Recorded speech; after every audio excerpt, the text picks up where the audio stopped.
ಯೋತ್ತಮ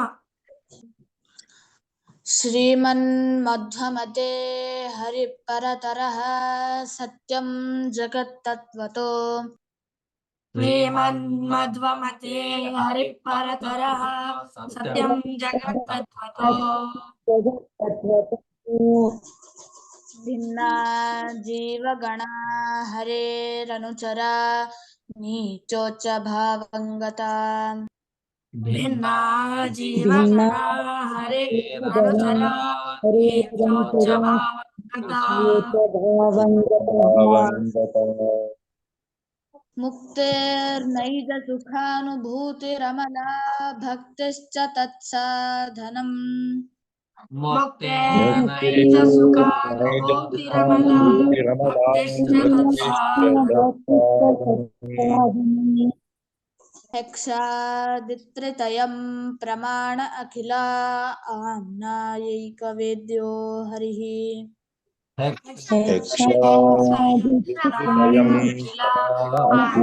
ಏಕವೇದ್ಯೋ ಹರಿ ಹರಿ ಸರ್ವೋತ್ತಮ ವಾಯು ಜೀವೋತ್ತಮ ಹರಿ ಸರ್ವೋತ್ತಮ ವಾಯು ಜೀವೋತ್ತಮ. Welcome to Ananya. You can start, Ananya, in Kannada or in English, whatever. Okay. ನಮಸ್ಕಾರ, ನನ್ನ ಹೆಸರು ಅನನ್ಯ. Ananya, ನಾನು you want to share anything? No, right? No. Okay. Continue.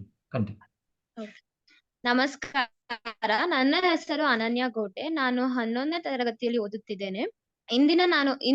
ನಾನು ಮಾತನಾಡುವ ವಿಷಯ ಜಯತೀರ್ಥರ ಬಗ್ಗೆ. ಇವರು ಹಿಂದಿನ ಜನ್ಮದಲ್ಲಿ ಎತ್ತು ಆಗಿದ್ದರು. ಆಗ ಮಧ್ವಾಚಾರ್ಯರು ಬರೆದ ಗ್ರಂಥಗಳಿಗೆ ಯಾರು ಟೀಕಾಯನ್ನು ಬರೆಯುತ್ತಾರೆ ಎಂದು ಮಧ್ವಾಚಾರ್ಯ ಶಿಷ್ಯಂದಿರು ಕೇಳಿದಾಗ, ಆಗ ಮಧ್ವಾಚಾರ್ಯರು ಹೇಳುತ್ತಾರೆ, ಈ ಎತ್ತು ಮುಂದಿನ ಜನ್ಮದಲ್ಲಿ ನನ್ನ ಗ್ರಂಥಗಳಿಗೆ ಟೀಕಾವನ್ನು ಬರೆಯುತ್ತಾರೆ ಎಂದು.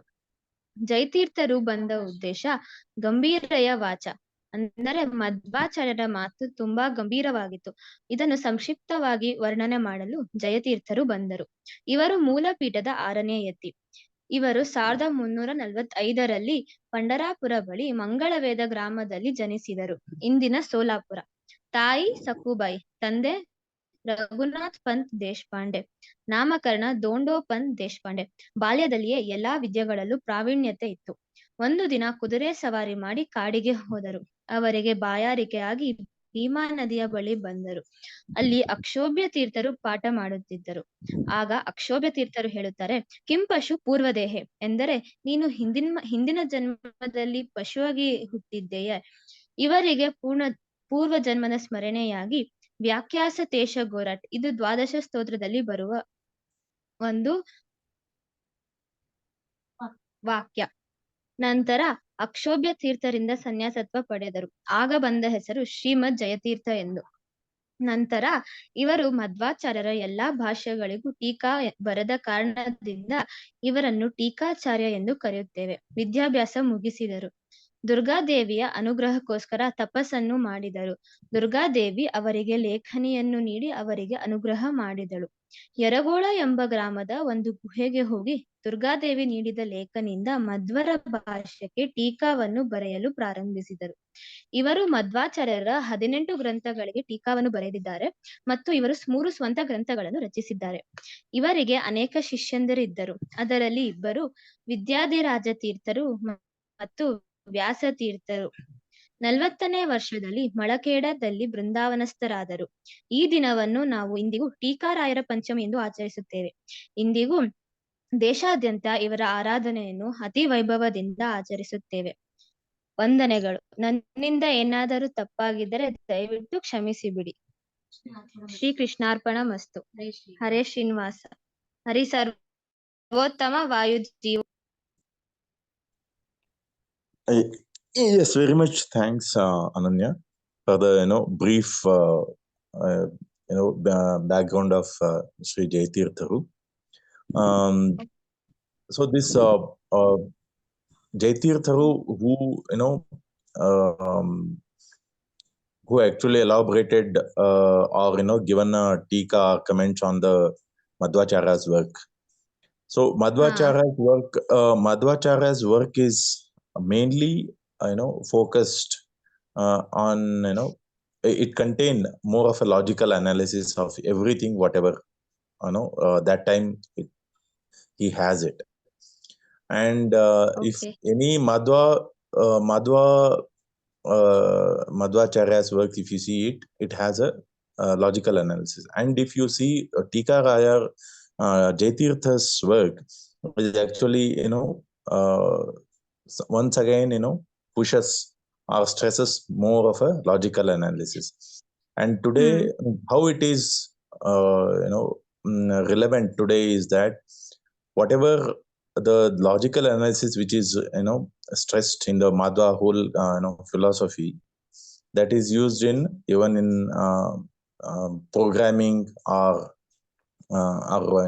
wherever the logical analysis, even today AI is there or ML is there, they're all this kind of work is very much required. If you start understanding the work of Jaitirthas, then that will going to help even today's our Laukika's skills. So that's how the the relevance of Jaitirtha's work is there. Yeah, it's Thank you, Jiva Ananya. Jada Bheda, right?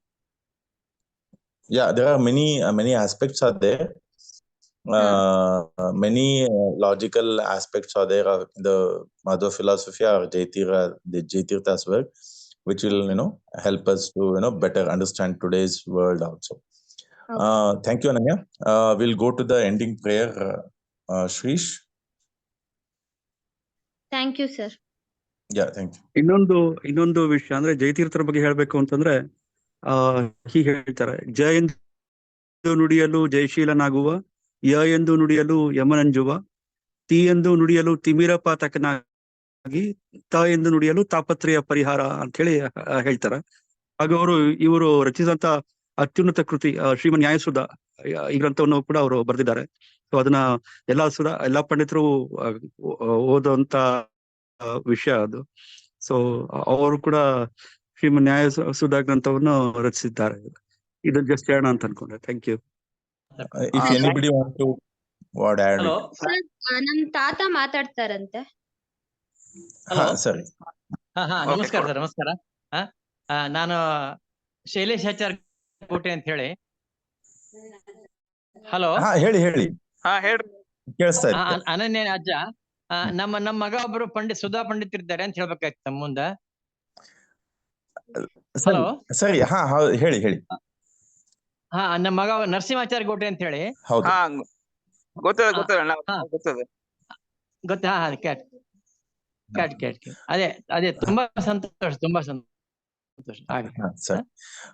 So this as Jaitirth sir said,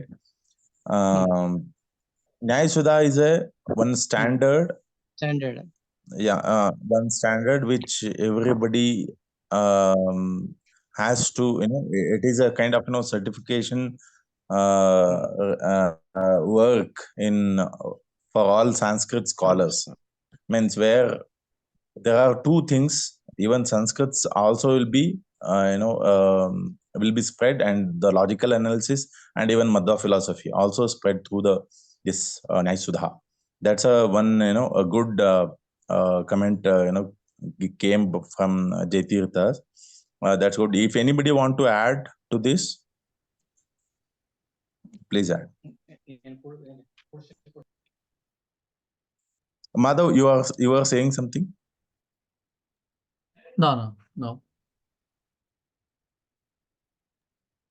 ಆಮೇಲೆ ಇನ್ನೊಂದು ವಿಷಯ ಅಂದ್ರೆ ಜಯತೀರ್ಥರು ಕೂಡ ಕೃತಿಗಳನ್ನು ರಚಿಸಿದ, ಅಂದ್ರೆ ಕನ್ನಡದಲ್ಲಿ ಕೀರ್ತನೆಗಳನ್ನು ರಚಿಸಿದ್ದಾರೆ. ರಾಮ ಅಂತ ಹೆಸರು ಹೇಳಿ ಅನ್ನೋ ಅಂಕಿತದಿಂದ ಕೃತಿಗಳನ್ನು ಕೂಡ ರಚಿಸಿದ್ದಾರೆ ಅವರು. ಅಂದ್ರೆ 1-2-3 ಕೃತಿಗಳು ರಚಿಸಿದ್ದಾರೆ, ಬಟ್ ಜಾಸ್ತಿ ಸಿಕ್ಕಿಲ್ಲ. ಬಟ್ ಸಿಕ್ಕಿರೋ 1-2-3 ಕೃತಿಗಳು ಮಾತ್ರ ಸಿಕ್ಕಿವೆ ಅಷ್ಟೇ. ಓಕೆ. ಇವಾಗ ಏನೋ ಅವ್ರದ್ದು ಸಿನಿಮಾ ಕೂಡ ಬರ್ತಾ ಇದೆ ಜಯತೀರ್ಥರ ಮೇಲೆ, ಒಂದು ರೀಸೆಂಟ್ ನ್ಯೂಸ್. ಒಂದು ನೆಕ್ಸ್ಟ್ 2-3 months ಅಲ್ಲಿ ಆಗ್ಬೋದು ಅನ್ಸುತ್ತೆ. ಹೌದು. ಜಯತೀರ್ಥ ಸಿನಿಮಾ ಕೂಡ ಬರ್ತಾ ಇದೆ. Right sir. ಹೌದು ಸರ್. ಹಲೋ. ಹೇಳ್ರಿ. ಹಲೋ. ನಮಸ್ಕಾರ. ಈಗ ಜಯತೀರ್ಥರ ಬಗ್ಗೆ ಅವರು ವಾದಿರಾಜ ಸ್ವಾಮಿಗಳು ಒಂದು ಮಾತು ಹೇಳಿದ್ದಾರೆ. ಹಲೋ, ಹೇಳಿ ಕೇಳಿಸ್ತಾ ಇದೆ. ಹಾ, ಜಯರಾಯ ಜಯರಾಯ ಭಯವಾಗುವ ಮಗನುದಿನ ಜೀಯ, ಜಯರಾಯ ಜಯರಾಯ. ಈ ರೀತಿ ವಾದಿರಾಜ ಸ್ವಾಮಿಗಳು ತುಂಬಾ ನಮಗೇನಪ್ಪಾ ಜಯತೀರ್ಥರ ಬಗ್ಗೆ ಒಳ್ಳೆ ಕಾಮೆಂಟ್ ಕೊಟ್ಟಿದ್ದಾರೆ. ಅವ್ರ ಅನುಗ್ರಹ, ಅವ್ರ ಆಶೀರ್ವಾದದಿಂದ ನಮ್ಮೆಲ್ಲರೂ ಕೂಡ ವಿಶೇಷವಾಗಿರ್ತಕ್ಕಂಥ ಆ ಸುಧಾ ಅಂತಕ್ಕಂಥದ್ದು ಏನ್ ದೊಡ್ಡ ಗ್ರಂಥ ಕೊಟ್ಟಿದ್ದಾರೆ, ಅದು ನಮಗೆಲ್ಲರಿಗೂ ಕೂಡ ಆ ಜ್ಞಾನ ಭಕ್ತಿವರೆಗೆ ಕೊಟ್ಟು ನಮಗೆಲ್ಲ ಸನ್ಮಾರ್ಗ ನಡೆಸಲಿ ಅಂತ ತಿಳ್ಕೊಂಡು ಆ ಜಯತೀರ್ಥರ ಎಳೆದವರುಗಳಲ್ಲಿ ಅನೇಕ ಶ್ರದ್ಧಾಪೂರ್ವಕ ಸಾಷ್ಟಾಂಗ ನಮಸ್ಕಾರಗಳನ್ನು ಅರ್ಪಿಸ್ತಾ ಇದ್ದೇನೆ. ಹರೇ Srinivasa. Okay, now we'll go to the ending prayer. Yes, Shrish, we can start. ಹರಿ ಸರ್ವೋತ್ತಮ ವಾಯು ಜೀವೋತ್ತಮ. ಹರಿ ಸರ್ವೋತ್ತಮ ವಾಯು ಜೀವೋತ್ತಮ. ಶ್ರೀಮನ್ ಮಧ್ವಮತೆ ಹರಿ ಪರತರಃ ಸತ್ಯಂ ಜಗತ್ತತ್ವತೋ. ಶ್ರೀಮನ್ ಮತೆ ಹರಿಪರತರಃ ಸತ್ಯಂ ಜಗತ್ತೋ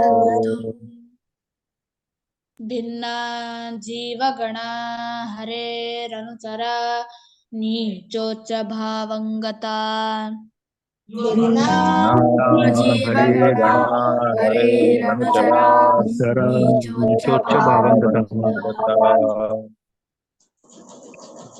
ಮುಕ್ತೇರ್ನೈಜ ಸುಖಾನುಭೂತಿರಮಲಾ ಭಕ್ತಶ್ಚ ತತ್ಸಾಧನಂ.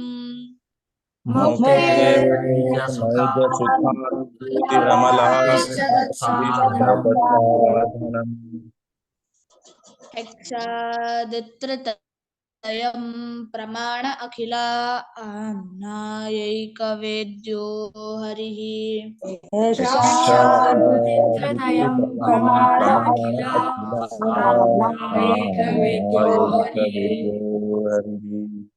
ಹರಿ ಸರ್ವೋತ್ತಮ ವಾಯು ಜೀವೋತ್ತಮ. ಹರಿ ಸರ್ವೋತ್ತಮ ವಾಯು ಜೀವೋತ್ತಮ. So today's tip is